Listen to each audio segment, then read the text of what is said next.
ಸ್ನೇಹಿತರೆ, ಜ್ಯೋತಿಷ್ಯದಲ್ಲಿ ಬುಧನನ್ನ ಗ್ರಹಗಳ ರಾಜಕುಮಾರ ಅಂತ ಕರೀತಾರೆ.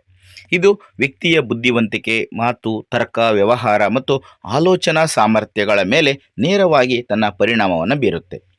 ಜಾತಕದಲ್ಲಿ ಬುಧ ಬಲವಾಗಿದ್ದರೆ ವ್ಯಕ್ತಿಯ ಮಾತು ಸಿಹಿಯಾಗಿರುತ್ತದೆ ಮತ್ತು ಅವರ ತಾರ್ಕಿಕತೆ ಕೂಡ ಗಮನಾರ್ಹವಾಗಿ ಇರುತ್ತೆ. ಅಂತಹ ಜನರು ತ್ವರಿತವಾಗಿ ನಿರ್ಧಾರಗಳನ್ನು ತೆಗೆದುಕೊತಾರೆ ಮತ್ತು ವೃತ್ತಿ ಜೀವನದ ಪ್ರಗತಿಯನ್ನು ಕೂಡ ಸಾಧಿಸ್ತಾರೆ. ಆದರೆ ಬುಧ ಜಾತಕದಲ್ಲಿ ದುರ್ಬಲನಾಗಿದ್ದಾಗ ಅನೇಕ ತೊಂದರೆಗಳು ಉದ್ಭವಿಸ್ತವೆ. ಮಾತಿನ ದೋಷಗಳು, ತಪ್ಪು ನಿರ್ಧಾರಗಳು, ವ್ಯವಹಾರದಲ್ಲಿ ಅಡೆತಡೆಗಳು ಮತ್ತು ಚರ್ಮ ರೋಗಕ್ಕೆ ಸಂಬಂಧಪಟ್ಟಂತಹ ಸಮಸ್ಯೆಗಳು ಉದ್ಭವಿಸ್ತವೆ. ಅಂತಹ ಸಂದರ್ಭದಲ್ಲಿ ಜನರು ಬುಧನನ್ನು ಬಲಪಡಿಸ್ಕೋಬೇಕಾಗುತ್ತೆ. ಬುಧನನ್ನು ಬಲಪಡಿಸಲು ಮತ್ತು ಜೀವನದಲ್ಲಿ ಯಶಸ್ಸನ್ನು ಸಾಧಿಸಲು ಕೆಲವೊಂದಷ್ಟು ಪರಿಹಾರಗಳನ್ನು ಕೂಡ ಕಂಡುಕೋಬೇಕಾಗುತ್ತೆ. ನಾನು ಇವತ್ತಿನ ವಿಡಿಯೋದಲ್ಲಿ ಬುಧ ದುರ್ಬಲನಾದರೆ, ಬುಧ ಬಲವಾಗಿದ್ದರೆ ಏನೆಲ್ಲ ಆಗುತ್ತೆ, ಮತ್ತು ಬುಧನನ್ನು ಜಾತಕದಲ್ಲಿ ಬಲಪಡಿಸ್ಕೋಬೇಕು ಅಂದರೆ ಏನೆಲ್ಲ ಪರಿಹಾರಗಳನ್ನು ಮಾಡ್ಕೋಬೇಕಾಗುತ್ತೆ ಅನ್ನೋದ್ರ ಬಗ್ಗೆ ಸಂಪೂರ್ಣವಾಗಿ ತಿಳಿಸ್ಕೊಡ್ತೀನಿ.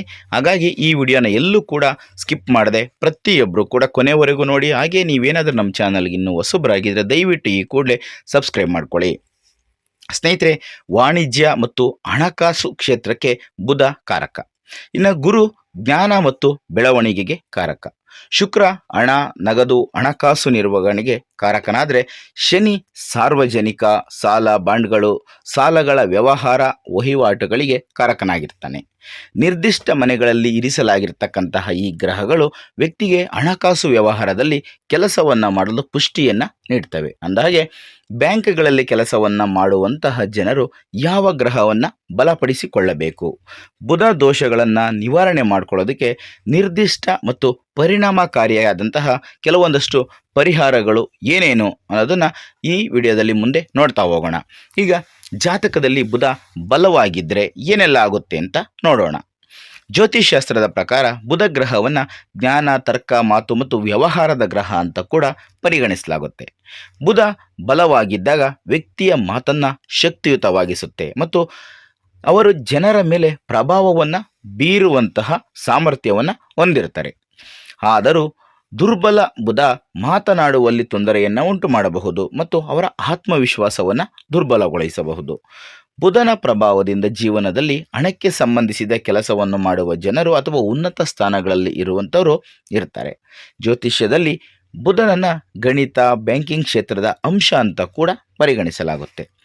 ಬ್ಯಾಂಕಿಂಗ್ ಕ್ಷೇತ್ರದೊಂದಿಗೆ ಸಂಬಂಧವನ್ನು ಹೊಂದಿರುವ ಮತ್ತು ಉನ್ನತ ಸ್ಥಾನಗಳಿಗೆ ನೇಮಕಗೊಂಡಂತಹ ಜನರು ಅವರ ಗ್ರಹವಾದಂತಹ ಬುಧನನ್ನು ಚೆನ್ನಾಗಿ ಇಟ್ಕೋಬೇಕಾಗುತ್ತೆ, ಬಲಪಡಿಸಿಕೊಳ್ಬೇಕಾಗುತ್ತೆ. ಜಾತಕದಲ್ಲಿ ಬುಧ ದುರ್ಬಲನಾದರೆ, ಈ ಜ್ಯೋತಿಷಾಸ್ತ್ರದ ಪ್ರಕಾರ ವ್ಯಕ್ತಿಯ ಜಾತಕದಲ್ಲಿ ಗ್ರಹಗಳು ಮತ್ತು ನಕ್ಷತ್ರಗಳ ದುರ್ಬಲ ಸ್ಥಾನವು ಜೀವನದಲ್ಲಿ ಅನೇಕ ಸಮಸ್ಯೆಗಳನ್ನು ಸೃಷ್ಟಿಸುತ್ತೆ. ಆಗ ಒಬ್ಬ ವ್ಯಕ್ತಿಯು ಅಹಿತಕರ ಘಟನೆಗಳನ್ನು, ಅಹಿತಕರ ಪರಿಣಾಮಗಳನ್ನು ಎದುರಿಸಬೇಕಾಗುತ್ತದೆ. ಆದ್ದರಿಂದ ಜಾತಕದಲ್ಲಿ ಬುಧ ಗ್ರಹ ದುರ್ಬಲವಾಗಿದ್ದರೆ ಯಾವ ರೀತಿಯ ಹಾನಿಗಳು ಉಂಟಾಗ್ತವೆ, ಅದರ ಸ್ಥಾನವನ್ನು ಬಲಪಡಿಸೋದಕ್ಕೆ ಏನು ಮಾಡಬೇಕು ಅನ್ನೋದನ್ನು ನಾನು ತಿಳಿಸ್ಕೊಡ್ತೀನಿ. ಒಂದು ವೇಳೆ ಜಾತಕದಲ್ಲಿ ಬುಧ ದುರ್ಬಲನಾದರೆ ಲೈಂಗಿಕ ರೋಗಗಳು ಬರೋದಕ್ಕೆ ಪ್ರಾರಂಭ ಆಗ್ಬೋದು. ಕೂದಲು ಮತ್ತು ಉಗುರುಗಳು ದುರ್ಬಲಗೊಳ್ಬೋದು. ಹಾಗೆ ಜೀರ್ಣಕಾರಿ ಶಕ್ತಿ ಕೂಡ ದುರ್ಬಲಗೊಳ್ಬೋದು. ವಾಸನೆಯ ಶಕ್ತಿಯು ಕೂಡ ನೀವು ಕಳ್ಕೊಳ್ಳುವಂತಹ ಪರಿಸ್ಥಿತಿ ಬರ್ಬೋದು. ವ್ಯಕ್ತಿಯ ಹಲ್ಲುಗಳು ದುರ್ಬಲ ಆಗ್ಬೋದು. ವ್ಯಕ್ತಿಯ ಸಂಬಂಧಗಳು ಕ್ಷೀಣಿಸೋದಕ್ಕೆ ಪ್ರಾರಂಭ ಆಗ್ಬೋದು. ವ್ಯಕ್ತಿಯು ಮಾತನಾಡುವಲ್ಲಿ ಮಂದವಾಗುವಂತಹ ಸಂದರ್ಭಗಳು ಬರ್ಬೋದು. ಒಬ್ಬ ವ್ಯಕ್ತಿಯು ತನ್ನ ಕೆಲಸವನ್ನು ಕಳೆದುಕೊಳ್ಳುವಂತಹ ಪರಿಸ್ಥಿತಿಗಳು ಕೂಡ ನಿರ್ಮಾಣ ಆಗ್ಬೋದು. ಜಾತಕದಲ್ಲಿ ಬುಧ ದುರ್ಬಲನಾದರೆ ಈ ಥರದ ಸಮಸ್ಯೆಗಳೆಲ್ಲ ಕೂಡ ಬರುವಂತಹ ಸಾಧ್ಯತೆ ಇದೆ. ಈ ಬುಧ ದೋಷ ನಿವಾರಣೆಗೆ ಕೆಲವೊಂದಷ್ಟು ಸರಳ ಮಾರ್ಗಗಳು ಕೂಡ ಇದ್ದಾವೆ. ಅದು ಏನು ಅನ್ನೋದನ್ನು ಈಗ ನೋಡ್ತಾ ಹೋಗೋಣ. ಜ್ಯೋತಿಷಾಸ್ತ್ರದ ಪ್ರಕಾರ ಜಾತಕದಲ್ಲಿ ಬುಧನ ಸ್ಥಾನವನ್ನು ಬಲಪಡಿಸೋದಕ್ಕೆ ಪ್ರತಿ ಬುಧವಾರದಂದ ಗಣಪತಿಯನ್ನು ಪೂಜೆ ಮಾಡಬೇಕು. ಹಾಗೆ ಪ್ರತಿ ಬುಧವಾರ ಗಣೇಶನಿಗೆ ದೂರ್ವವನ್ನು ಅರ್ಪಿಸಬೇಕು. ದೂರ್ವ ಗಣೇಶನಿಗೆ ಬಹಳ ಪ್ರಿಯವಾದಂಥದ್ದು. ಹೀಗೆ ಮಾಡುವುದರಿಂದ ಬುಧನ ಸ್ಥಾನ ಬಲಗೊಳ್ಳುತ್ತೆ ಮತ್ತು ಗಣೇಶನ ಆಶೀರ್ವಾದ ಯಾವಾಗಲೂ ಕೂಡ ನಿಮ್ಮೊಂದಿಗೆ ಇರುತ್ತೆ. ಅಷ್ಟೇ ಅಲ್ಲದೆ ಬುಧ ಗ್ರಹವನ್ನು ಬಲಪಡಿಸಲು ಪ್ರತಿ ಬುಧವಾರದಂದು ಗಣೇಶನಿಗೆ ನಿಮ್ಮ ನೆಚ್ಚಿನ ಮೋದಕವನ್ನು, ಗಣೇಶನ ನೆಚ್ಚಿನ ಮೋದಕವನ್ನು ಕೂಡ ಅರ್ಪಿಸಬೇಕು. ಅಲ್ಲದೆ ತಾಯಿ ಹಸಿವಿಗೆ ಹಸಿರು ಮೇವನ್ನು ತಿನ್ನಿಸುವುದರಿಂದ ಅಂದರೆ ಹಾಲು ಕೊಡುವಂತಹ ಹಸುವಿಗೆ ಹಸಿರು ಮೇವನ್ನು ತಿನ್ನಿಸೋದರಿಂದ ಮಂಗಳಕರ ವಾತಾವರಣ ನಿರ್ಮಾಣ ಆಗುತ್ತೆ. ಅಲ್ಲದೆ ಹೆಸರು ಕಾಳನ್ನು ದಾನ ಮಾಡುವುದರಿಂದ ಕೂಡ ನಿಮ್ಮ ಜಾತಕದಲ್ಲಿ ಬುಧನ ಸ್ಥಾನವನ್ನು ಬಲಪಡಿಸ್ಕೋಬೋದು. ಹಾಗೆ ಯಾವುದೇ ವ್ಯಕ್ತಿಯ ಜಾತಕದಲ್ಲಿ ಬುಧನ ಸ್ಥಾನ ದುರ್ಬಲವಾಗಿದ್ದರೆ ಕಪ್ಪು ನಾಯಿಗೆ ರೊಟ್ಟಿ ಅಥವಾ ಅನ್ನವನ್ನು ತಿನ್ನಿಸಿದರೆ ತುಂಬ ಸೂಕ್ತ ಎಂದು ಶಾಸ್ತ್ರದಲ್ಲಿ ತಿಳಿಸಲಾಗಿದೆ. ಬುಧವು ಹಸಿರು ಬಣ್ಣದೊಂದಿಗೆ ಸಂಬಂಧಿಸಿದಂತಹ ಗ್ರಹವಾಗಿದೆ. ಆದ್ದರಿಂದ ಪ್ರತಿ ಬುಧವಾರ ಹಸಿರು ಬಟ್ಟೆಗಳನ್ನು ಧರಿಸಿ ಮತ್ತು ಪೂಜೆಯ ಸಮಯದಲ್ಲಿ ಹಸಿರು ಆಸನವನ್ನು ಬಳಸುವುದು ಒಳ್ಳೆಯದು. ಹಾಗೆ ಬುಧ ಗ್ರಹಗಳ ರಾಜಕುಮಾರ, ಹಣಕಾಸಿನ ಕ್ಷೇತ್ರಗಳನ್ನು ಪ್ರತಿನಿಧಿಸ್ತಾನೆ. ಬುಧನ ಸ್ಥಾನವನ್ನು ಬಲಪಡಿಸೋದಕ್ಕೆ ಬುಧವಾರ ಕೈಗೊಂಡಂತಹ ಕ್ರಮಗಳು ನಿಮಗೆ ಪ್ರಗತಿಯನ್ನು ತಂದುಕೊಡ್ತವೆ. ಯಾವುದೇ ಕೆಲಸ ಕಾರ್ಯಗಳನ್ನು ನೀವು ಬುಧವಾರ ಪ್ರಾರಂಭ ಮಾಡಿದ್ರೆ ಅದು ನಿಮಗೆ ಪ್ರಗತಿಯನ್ನು ತಂದುಕೊಡುತ್ತೆ. ಈ ಎಲ್ಲ ಕ್ರಮಗಳನ್ನು ಅನುಸರಿಸುವ ಮೂಲಕ ನಿಮ್ಮ ಕ್ಷೇತ್ರದಲ್ಲಿ ನೀವು ಪ್ರಗತಿಯನ್ನು ಸಾಧಿಸ್ಕೋಬಹುದು ಮತ್ತು ನಿಮ್ಮ ಕೌಶಲ್ಯವನ್ನು ಹೆಚ್ಚಿಗೆ ಮಾಡ್ಕೋಬೋದು. ಹಾಗೆ ತುಳಸಿಗೆ ನೀರನ್ನು ಅರ್ಪಿಸಿ ಮತ್ತು ಬುಧವಾರ ಆಕೆಗೆ ಸೇವೆಯನ್ನು ಮಾಡಬೇಕು. ಅಂದರೆ ತುಳಸಿ ಅಂದರೆ ಮನೆ ಮುಂದೆ ಬೆಳೆಸ್ತಿರಲ್ಲ, ಆ ತುಳಸಿ ಗಿಡಕ್ಕೆ ನೀವು ನೀರನ್ನು ಅರ್ಪಿಸಿ ಪೂಜೆ ಮಾಡಬೇಕು. ಅದು ನೀವು ತುಳಸಿಗೆ ಮಾಡುವಂತಹ ಸೇವೆ. ಸಾಧ್ಯವಾದರೆ ತುಳಸಿ ಗಿಡವನ್ನು ನೆಡುವುದು ಕೂಡ, ಅಂದರೆ ಬುಧವಾರ ತುಳಸಿ ಗಿಡವನ್ನು ನೆಡುವುದು ಕೂಡ ಬಹಳ ಶುಭ ಅಂತ ಪರಿಗಣಿಸಲಾಗುತ್ತೆ.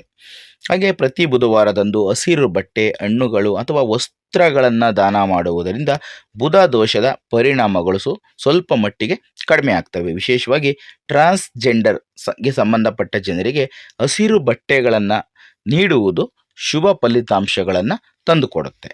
ಸ್ನೇಹಿತರೆ, ಈ ಕೆಲವೊಂದಷ್ಟು ಪರಿಹಾರಗಳನ್ನು ಏನು ತಿಳಿಸ್ಕೊಟ್ಟಿದ್ದೀನಿ ಅದರಲ್ಲಿ ಸಾಧ್ಯವಾದಷ್ಟು ಎಷ್ಟು ಸಾಧ್ಯನೋ ಅಷ್ಟನ್ನು ಮಾಡೋದರಿಂದ ನಿಮ್ಮ ಜಾತಕದಲ್ಲಿ ಬುಧ ದೋಷ ಇದ್ದರೆ ಖಂಡಿತ ಅದನ್ನು ನೀವು ನಿವಾರಣೆ ಮಾಡ್ಕೊಳ್ಳೋಂಥ ಪ್ರಯತ್ನವನ್ನು ಮಾಡ್ಬೋದು. ಏನೆಲ್ಲ ಸಮಸ್ಯೆಗಳು ನಿಮ್ಮಲ್ಲಿ ಕಾಣಿಸ್ಕೊಂಡ್ರೆ ಅಲ್ಲಿ ಬುಧ ದೋಷ ಇರಬಹುದು ಅನ್ನುವಂಥದ್ದನ್ನು ಕೂಡ ನಾನು ತಿಳಿಸ್ಕೊಟ್ಟಿದ್ದೀನಿ. ಹಾಗಾಗಿ ಅದರ ಆಧಾರದ ಮೇಲೆ ಈ ಒಂದು ಪರಿಹಾರ ಮಾರ್ಗಗಳನ್ನು ನೀವು ಮಾಡೋದಕ್ಕೆ ಪ್ರಯತ್ನವನ್ನು ಪಡಿ. ಸ್ನೇಹಿತರೆ, ಇದಿಷ್ಟು ಇವತ್ತಿನ ವಿಡಿಯೋದಲ್ಲಿನ ಮಾಹಿತಿ. ಈ ಒಂದು ಮಾಹಿತಿ ನಿಮಗೆ ಇಷ್ಟ ಆದರೆ ಈ ವಿಡಿಯೋಗೆ ಒಂದು ಲೈಕ್ ಕೊಡಿ. ಹಾಗೆ ಇಂಥದ್ದೇ ಮತ್ತಷ್ಟು ಮಾಹಿತಿಗಳಿಗಾಗಿ ನಮ್ಮ ಚಾನಲನ್ನು ಸಬ್ಸ್ಕ್ರೈಬ್ ಮಾಡಿಕೊಂಡು ಪ್ರತಿನಿತ್ಯ ನೋಡ್ತಾ ಇರಿ.